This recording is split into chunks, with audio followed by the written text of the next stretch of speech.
మనతో పాటు కాంగ్రెస్ నాయకులు గజ్జెల కాంతం ఉన్నారు. నిన్న బాల్క సుమన్ ముఖ్యమంత్రి రేవంత్ రెడ్డిపై చేసినటువంటి వ్యాఖ్యలపై స్పందించేందుకు వారిని అడిగి తెలుసుకుందాం. బాల్క సుమన్ నిన్న ముఖ్యమంత్రి పైనకి కొంత చెప్పు చూపించేటువంటి ప్రయత్నం చేశారు. దానిపైన మీ సమాధానం ఏంటి?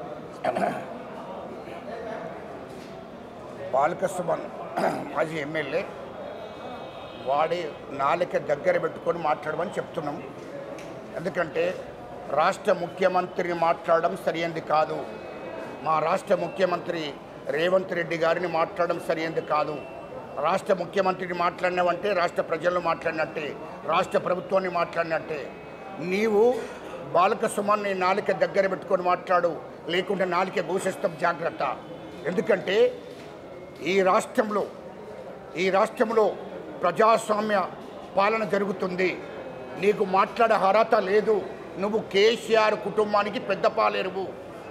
ఎందుకంటే ఆ పాలేరు పని చేసుకుంటూనే ఉండాలి తప్ప నీవు ఇక్కడ ఒక రాష్ట్ర ముఖ్యమంత్రిని తెలంగాణ ప్రజలు ఎన్నుకున్న ప్రభుత్వం ఇది, కాంగ్రెస్ ప్రభుత్వం. అంటే రాష్ట్ర ముఖ్యమంత్రిని తెలంగాణ ప్రజలు ఎన్నుకున్నారు. తెలంగాణ ప్రజలు మా రేవంత్ రెడ్డి గారి పక్షాన ఉన్నారు.